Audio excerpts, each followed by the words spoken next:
All right, so get ready because today we're going deep into a case that'll stick with you. The murder of Timothy Coggins. Picture this. It's 1983. Okay. Griffin, Georgia. Right. A young black man is found brutally murdered. And for decades, nothing. The case just goes ice cold. But this wasn't just a cold case. This was a case frozen solid by prejudice. It's really a chilling example of how racial bias can just completely warp the pursuit of justice. Right. So to really understand how this could even happen, we're going all the way back to 1983. Yeah, I think what's important to understand here is that this isn't just about a single murder, right? It's a window into this whole racial landscape of the American South, in the early 80s. Imagine a town where, like, the Ku Klux Klan isn't just some relic of the past. It's a present force, holding rallies, having parades, this constant reminder of the threat of white supremacy. Well, so this isn't, we're not talking about some distant historical event. This is like very much a reality for the black community in Griffin. Exactly. And these weren't just isolated events. These rallies were deliberate acts of intimidation designed to instill fear and just kind of reinforce this social hierarchy where the KKK held power. You can't really understand why Timothy Coggins' case was so mishandled unless you understand the climate of fear that gripped the black community and the strained relationship they had with law enforcement. It's honestly chilling to think that this was the backdrop, where all of this took place. Yeah. So let's talk about Timothy. Sure. What do we know about him? Well, Timothy Coggins was 23 years old. On the night he disappeared, he was at this nightclub called the People's Choice, a pretty popular spot for, the black community in Griffin. His sister, Tisa, was also there, and her account of that night is, it's heartbreaking. Okay, so let's go back to that night. What exactly happened? So Tisa remembers seeing Timothy dancing with a young white woman, which, now it just seems like a normal detail. Yeah. But this is 1983 Georgia. Right. It wasn't just a normal detail. It was a transgression of, like, deeply ingrained social norms, and unfortunately that seemingly insignificant act might have sealed Timothy's fate. It's hard to believe that something as simple as dancing with someone could be so dangerous. Sadly, yeah, that was the reality of the time, and this interracial interaction becomes a key element in the story. It's a tragic symbol of how violating unspoken social codes could have deadly consequences. So what happened after they left the club? Well, Tisa saw Timothy leave the club with the woman and two white men, and that was the last time that anyone saw him alive. Oh, wow. 2 days later, a group of hunters, they made this gruesome discovery in a field near what was known as the Hanging Tree. Timothy's body. Oh my gosh, that's horrifying. So what did the crime scene tell investigators? The scene was brutal. Timothy was partially clothed. He had multiple stab wounds, and there were signs that he'd been dragged, behind a vehicle. The sheer brutality of the scene, it immediately raised suspicions of a hate crime. It wasn't just about ending a life. It felt like a statement, a message of terror directed at the entire black community. It's like they wanted to send a message. Right. And I imagine the autopsy only solidified those suspicions. Absolutely. The autopsy, it revealed that Timothy had been stabbed repeatedly. He'd been bludgeoned. And this is disturbing, but there was an X carved into his chest, possibly symbolizing the Confederate flag. Oh, wow. That detail alone speaks volumes about the racial hatred that was fueling this crime. It's sickening. It seems like every detail of this case just points to a hate crime. Right. An attempt to not just kill Timothy Coggins, but to terrorize the entire black community. Yeah, and sadly, that terror campaign, it didn't end with Timothy's death. The Coggins family, they were subjected to these horrifying threats. Anonymous phone calls warning them to stay silent, a brick thrown through their window with a message saying, "You're next." Oh, my. And even a decapitated dog left on their doorstep. Oh, it's just unimaginable. It's awful. Amidst this horrific situation. Was anyone trying to get justice for Timothy? Well, there was one person who stepped up, Officer Oscar Jordan. He is a Black Patrol officer who was assigned to help identify Timothy and connect with the black community. Now, remember, this is 1983. Right. Oscar was likely the only person of color involved in the entire investigation. His presence, it speaks volumes about the lack of diversity in law enforcement. Right. And this deep mistrust between the police and the black community. So Oscar was essentially like a bridge between these two worlds Yeah. that were so deeply divided. Did he make any headway with the investigation? So he started chasing down rumors, hearing whispers about, a drug deal gone wrong. There was also this tip about a place called Carr's Trailer Park, Okay. where someone was allegedly bragging about, knowing what happened to Timothy. This lead brought him to a woman named Sandra Bunn, Okay. who dropped a bombshell. She claimed to have seen Timothy at the trailer park the night he disappeared with three specific men: Frankie Ghart, Mickey Guy, and Bill Moore. Wow. So he had potential suspects. Yeah.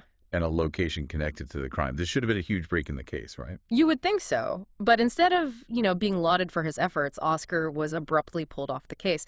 The official reason given was that the investigation had hit a dead end. Mm-hmm. But the timing of his removal, right when he uncovers these potential suspects, it's incredibly suspicious. It almost seems like someone wanted to stop him from digging any deeper. That's incredibly frustrating. Yeah. Did the new investigator follow up on those leads? Well, a new investigator was assigned, but they didn't exactly go above and beyond. They interviewed Frankie Ghart, who conveniently claimed he had an alibi, said he was with Mickey Guy that night. Okay. But Mickey, who Sandra Bunn placed at the trailer park with Timothy, she couldn't corroborate Frankie's story because she had left Georgia weeks after the murder, and she later died in 2010. So two potential witnesses are conveniently unavailable. Mm-hmm. What about the third person Sandra Bunn named, Bill Moore? Strangely enough, the new investigator decided not to interview him at all, and just like that, the case went cold. It's like someone was deliberately trying to bury this case. Yeah. It's just heartbreaking to think about the Coggins family being denied justice for so long. It really is. They were left with no answers, no closure, and no peace. They couldn't even put a headstone on Timothy's grave, for fear of it being desecrated. It seemed like Timothy's case, like so many others involving Black victims, would simply fade into obscurity. It's a chilling reminder of how systemic racism can work. Yeah. Silencing victims, protecting those in power. Right. But we know this story doesn't end there. No, it doesn't. Right. Decades later, there was a glimmer of hope. But that's a story for part 2 of our deep dive. Okay. Well, all right. Okay. So we'll be back with part 2. Okay. Where we'll pick up this incredible story and hopefully see some answers emerge. Right. Yeah. Right. Yeah. So decades later, a glimmer of hope. What happened? Yeah. So fast forward to 2016. Okay. Over 3 decades after Timothy's murder. And the case lands on the desk of Special Agent Jared Coleman of the Georgia Bureau of Investigation, the GBI. Okay. And he's immediately troubled, by the lack of progress, Yeah, you have to wonder, after all that time, did he even think he could crack this case? Yeah, I think Agent Coleman seemed determined to at least try to find out the truth. He dove into the case files, and he discovered something shocking: a letter that was sent to the GBI back in 2007 from an inmate named Christopher Vaughn. Okay. And this letter, it claimed that Vaughn had information about Timothy's murder. Wait, so there was potentially crucial information just sitting there for almost 10 years. Mm-hmm. Why wasn't anything done about it? That's the question that haunted Agent Coleman. It suggested that there were people who knew the truth all along, Right. No. but their information was ignored or dismissed, maybe intentionally. This discovery, it really lit a fire under him to re-examine the entire investigation. So he had this letter, but did he have any support within the system to actually reopen the case? Well, luckily he did. Right. He reached out to the newly elected Spalding County Sheriff, a guy named Daryl Dix, who shared his, this commitment to solving this cold case. Together, they embarked on this journey to uncover the truth. And what they found was truly shocking. Okay, this is where it gets really interesting. What did they uncover? So hidden within the archives, Okay. they unearthed this black notebook. It detailed an undercover officer's infiltration of the Ku Klux Klan Oh, wow. back in 1982. Okay. And this notebook revealed the names of suspected Klan members, and guess what? What? Some of them were within the local police force. Oh my God. Are you serious? Yeah. That explains so much. Yeah. The botched investigation, Yeah. the silencing of witnesses, the the deliberate misdirection, it all starts to make sense. Exactly. It's like this fog has lifted, and it's revealed this deeply disturbing truth. The very people tasked with upholding the law, they might have been complicit in covering up Timothy's murder. And this revelation gives weight to a chilling theory. Perhaps the motive for the cover-up wasn't just about protecting individuals. It was about protecting the Klan's influence within the community, It's terrifying to think that an organization like the KKK could have such power. So what happened next? Did they confront these officers? Well, armed with this new information, Agent Coleman and Sheriff Dix decided to re-interview Christopher Vaughn, the inmate who wrote that letter back in 2007.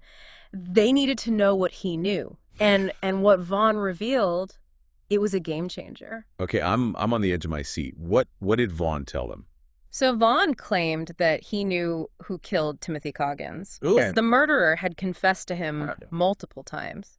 Frankie Ghart, he even went into detail, like describing how Frankie had, he bragged about the murder for years. He even outlined how he burned the evidence and threw it down a well in his backyard. Hold on, Frankie Ghart, the same guy Sandra Bunn placed at the trailer park with Timothy that night. This is huge. It was a major breakthrough. Vaughn's testimony, it added this layer of credibility that had been missing before. He was someone who was close to the events, someone who claimed to have direct knowledge of Frankie Ghart's actions and statements. But would his word be enough to get a conviction? After all, he was an inmate, potentially with his own motives? They knew they needed more to build a solid case. They needed corroborating evidence, more witnesses. So they decided to go public, announcing that they were close to making arrests and urging anyone with information to come forward. It was a calculated risk, but they hoped that the pressure of public scrutiny, it would break the code of silence that had protected the perpetrators for so long. Wow, that's a bold move. Yeah. Did it pay off? It did. The investigators' gamble worked. Witnesses started coming out of the woodwork, corroborating Vaughn's story, and confirming that Frankie Ghart had indeed been bragging about the murder for years.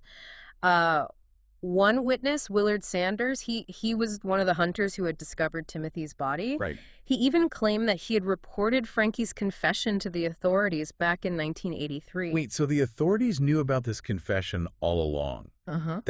That's just infuriating. It was a stunning revelation. Yeah. It added another layer of injustice to an already horrific case. Right. And it wasn't just Willard Sanders. Another witness, a woman named Shirley Sisk, she also confirmed Ghart's involvement. It was becoming increasingly clear that Frankie Ghart, he had not kept this crime a secret. But confessions aside, they still needed physical evidence, right? What about that will that Frankie allegedly threw the evidence down? Right. Did they ever search it? They knew that the well held the key to potentially cracking this case wide open. Right. But there was a problem. They couldn't excavate the well without, destroying Frankie's house. So they decided to take a gamble. They flooded the well, hoping to flesh out any remaining evidence. That's an incredibly risky move. What if they found nothing? It was a high stakes gamble, but one they felt was worth taking. And as fate would have it, their gamble paid off. Amidst the debris that surfaced, they uncovered a partially burned Adidas shoe, a red sock, some knife fragments, a chain, and a shirt with 7 holes that looked suspiciously like stab wounds. That's incredible. And did these items directly link Ghart to the murder? Well, due to DNA degradation, the items couldn't be conclusively linked to Timothy's murder, but they matched Vaughn's description of what was thrown down the well, lending further weight to his testimony. It was another crucial piece of the puzzle falling into place. So after decades of silence and cover-up, the truth was finally starting to emerge. But what about the trial? Did justice finally prevail for Timothy Coggins? That's what we'll delve into next as we examine the trial, the evidence presented, and the long-awaited quest for justice. Well, I'm definitely ready to hear how this all played out in court. Yeah. So, after decades of waiting, the Coggins family finally gets their day in court. What was the atmosphere like? The courtroom, it was electric with anticipation. You could feel the weight of history, the decades of pain and frustration. The prosecution, they knew they had a strong case, but they also knew they were up against a skilled defense team that would try to exploit any weakness. It sounds like a real David and Goliath situation. Yeah. What was the prosecution's strategy going into the trial? Well, they knew they had to make a strong emotional impact on the jury, remind them of the brutality of the crime, the long wait for justice. Right. Assistant District Attorney Marie Brower, she took on that task head on. Her opening statement was powerful. She painted this vivid picture. Yeah. Of the crime scene and emphasized the racial hatred that fueled this horrific act. I bet that opening statement sent chills down everyone's spines. What about the defense? How did they counter that emotional appeal? Well, the defense team, they focused on discrediting the prosecution's key witnesses. Remember, many of them were convicted felons. Right. And some were still serving time. They tried to portray them as unreliable, suggesting that their testimonies were motivated by self-interest, maybe a chance at a reduced sentence or some other benefit. That's a classic defense tactic, right? Trying to sow seeds of doubt about the credibility of the witnesses. Did it work? Well, they brought up Chris Vaughn's child molestation charges, questioned his motives for testifying. They pointed to inconsistencies in the witnesses' accounts of the events, suggesting that the details were, fuzzy after so many years. They even suggested that the motive for the murder might have been personal, not racially motivated, trying to shift the focus away from the hate crime element. It sounds like they were throwing everything they could at the wall, hoping something would stick. Right. Did the prosecution have any physical evidence to back up the witness testimonies? Yes, and this is where those items recovered from the well became crucial. Right. The prosecution presented the burned shoe, the sock, the knife fragments, the shirt with the holes.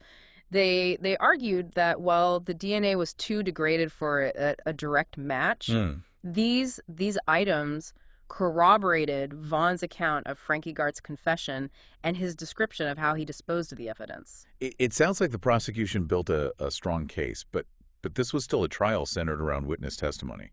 How did the closing arguments go? Well, the defense hammered on the lack of concrete physical evidence, portraying the prosecution's case as built on a foundation of apologies. Yeah. Apologies for the botched initial investigation, apologies for the missing evidence, apologies for relying on untrustworthy witnesses. They attempted to paint Frankie Ghart as a victim of circumstance, targeted by people with their own agendas. It's amazing how they can twist the narrative like that. Yeah. What did the prosecution say in their closing argument? The prosecution delivered a powerful rebuttal. They reminded the jury that they didn't have to like the witnesses, they just had to believe them. Yeah. They argued that the sheer number of people corroborating Frankie Ghart's involvement in the murder couldn't be ignored.